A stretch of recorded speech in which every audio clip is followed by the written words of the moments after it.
So a new phone drops and everyone is doing unboxing, re-unboxing, and first impressions. But honestly, you can't truly review a phone until you've lived with it. And sometimes, to live with it, you just have to borrow it indefinitely. Hey guys, it's your guy DK Darian, and welcome back. Today we'll be doing the ultimate test. We'll be doing the re-unboxing. Yeah, I said re-unboxing because that's already been unboxed. The re-unboxing and reviewing of the Google Pixel 9 Pro XL in its stunning rose quartz finish. And yes, full disclosure, this isn't technically my phone.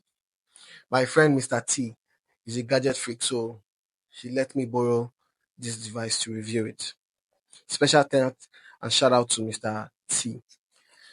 At the time of making this video, this device currently costs around $899 discounted. I would overlay the price on the screen. But that's not a problem. Let's find out why. We're going to dive right into everything. Its gorgeous design, the Gemini Live feature, how it handles daily grinds, intense gaming, battery life, and the smart software. And the best for the last, the camera. We'll be comparing the camera with the iPhone 16 Pro Max. So sit down, relax, grab your favorite snack, stay jiggy, and stay tuned as we figure out this rose quartz beauty. Google has always had a thing for simple and beautiful packaging, so I expect nothing less. Right inside the box, we have this, which was used to wrap your device carefully. This was used to wrap the cord carefully. And over here, we have series of terms and conditions and stuff you should probably read, and your SIM ejector. Right there, you could scan and get direct support from Google. And yes, no charger head. Once again, they've done it again. But you have your Type-C to Type-C 45 watts connector. That was for the re-unboxing. Now let's get into the nitty-gritties.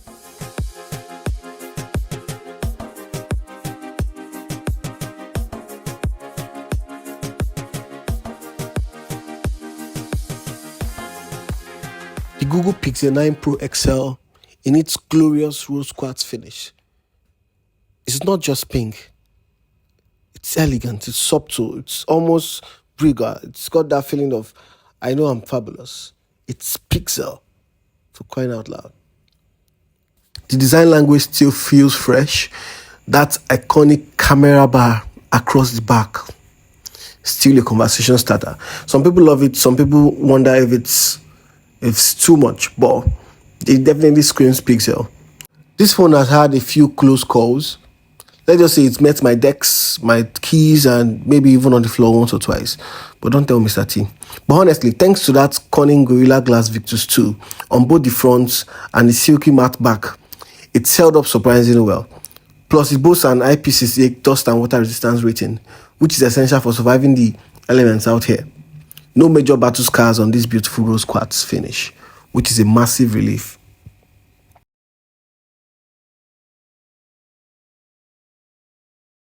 In the hand, it's a big phone, coming in at 6.4 inches tall and 7.8 ounces. That's about 221 grams. If you have hands like a toddler, you might struggle with one-handed operation. But for the rest of it feels substantial, premium, and surprisingly well balanced. It's like holding a perfectly weighted tool, just for scrolling Instagram and taking fire photos. Now for the display.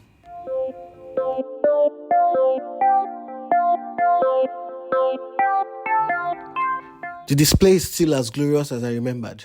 We're talking about a massive 6.8-inch super actual display.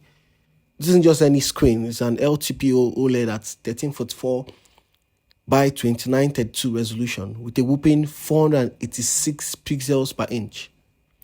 And that buttery smooth display of 120Hz adaptive refresh rate. It is a visual masterpiece.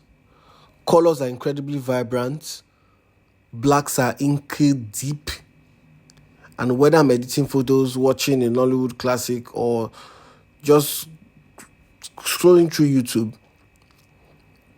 Everything looks absolutely stunning. The brightness is insane, up to 2000 nits in HDR and a blinding 3000 nits peak brightness. You know how the sun can be here. The screen cuts right through it, no squinting required. For gaming, the display is solid. It's pure immersion. That 120Hz makes everything feel so fluid.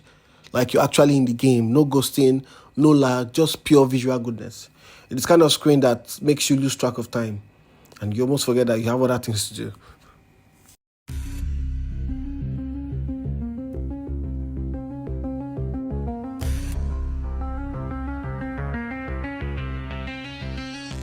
The Google Pixel 9 Pro XL is backed with Google's latest Tensor G4 chip, alongside a 16GB of RAM and 256GB of storage. If you ask me, I think I expect a lot from that performance. Under the hood, the Pixel 9 Pro XL is rocking Google's latest Tensor G4 chip, paired with a beefy 16GB of RAM. When it first launched, everyone was talking about this AI prowess. But after months of daily use, does it feel like a rocket? But it's fine. For daily tasks, this thing is still incredibly snappy. Opening up, jumping between any editing suite, WhatsApp and Chrome, it's all seamless. Multitasking is a breeze. I can have 20 apps all open all at once.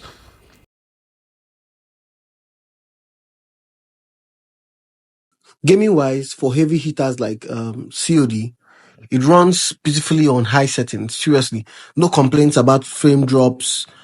However, I've noticed that if you push it really hard, especially during long gaming sections or heavy video rendering, it can get warm. Not burn your hand hot, but definitely I could warm my tea with this hot. So if you're playing the marathon gaming section, maybe grab a cooling fan or just give your phone a break. Unlike my friend who never does. That guy plays COD all night. The overall software experience is pure, unadulterated Google. Clean, intuitive, and surprisingly intelligent. No bloatware, no annoying pop-ups, just a smooth, efficient Android experience that makes everything feel optimized and well smart. And with the Titan M2 security core processor, you know your data is locked down tighter than a drum. The sound we hear it. Do you think the Google Pixel 9 Pro XL has what it takes to carry you all through the day? So you don't have to carry a power bank all around like our iPhone users. Hmm? With this typical 5060 mAh battery, for my pretty heavy usage, which involves a lot of social media, camera work, calls, and some gaming, I can consistently get 24 hours battery life. And if you activate Extreme Battery Saver, Google claims up to 100-hour battery life. Google's adaptive battery tech really does seem to learn your habits and optimize your power, which is pretty clever. Charging speed is pretty decent. It's got fast charging up to 70% in about 30 minutes using Google's 45 watts USB-C charger. So why it's not the absolute fastest? It's reliable enough to get you a significant boost when you need it. And yes, it has fast wireless charging and battery share for topping up accessories.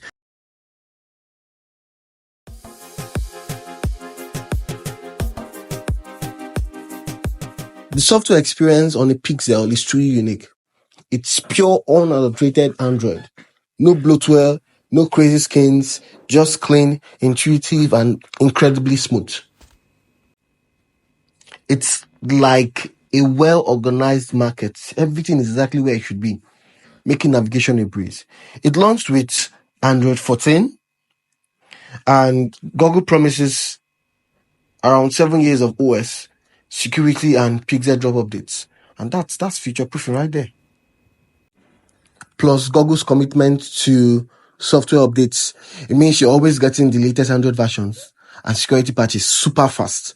Your phone stays fresh and secure for years, which is a massive peace of mind, especially with all the digital risks out there. And you get fingerprint unlock and face unlock for quick access. These options are just way too good. And yeah, at the time of making this video, we had already updated to Android 15. This device is loaded with varieties of sensors. We have the proximity sensor, ambient light sensor, accelerometer, the gyrometer, magnetometer and barometer, as well as the temperature sensor. I had to download the CPU X, not Z, CPU X app to try out these sensors and all. And generally, it was a wonderful experience. All the sensors would definitely make things easier on your Android device, where you have the proximity sensor, which detects when the device is close to your face and turns off display, and also prevents accidental touch inputs.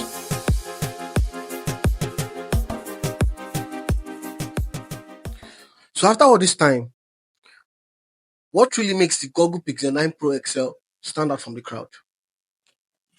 Well, for me, it's the seamless integration of hardware and software, powered by that brilliant Tensor G4 chip, alongside the security processor, which is the Titan M2. Trust me, that's a lot. It's not just about raw power. It's about how it intelligently uses that power. Those smart AI features like Audio Magic Eraser, Photo on Blur, Best Take, Magic Editor, all those features come together to give you a perfect Android experience. You also get Wi-Fi 7 and an ultra-wideband chip for cutting-edge connectivity. Trust me, that's something. This phone is for that person that wants a device that works effortlessly, takes incredible photos, simplify your life with the AI features and all that. Plus some extra features like the satellite SOS and car crash detection. Trust me, this phone might just be the right phone for you. And of course, if you love Google's approach to technology, you would definitely love this one. Google really, they really did something here. Kudos. Now let's be real. No device is 100% perfect. Not even this beautiful Rose Quartz. Not even it. Now, after weeks of intense borrowing, I've noticed a few quirks. The fingerprint sensor, which is generally okay, but sometimes it's fast, sometimes it's not so consistent. There are times where you would have to try and try. I also mentioned about the gaming. If you game for a long period of time, the device gets a little bit hot. Not too hot, but a little bit hot. But all these things are not deal breakers for me, especially when it's not my money that got to the device. So, generally speaking, the Google Pixel 9 Pro XL is a perfect device. Not 100% perfect, but I believe that Google can actually do more better. Just a sprinkle of that, their magic in their future updates, and we are good to go.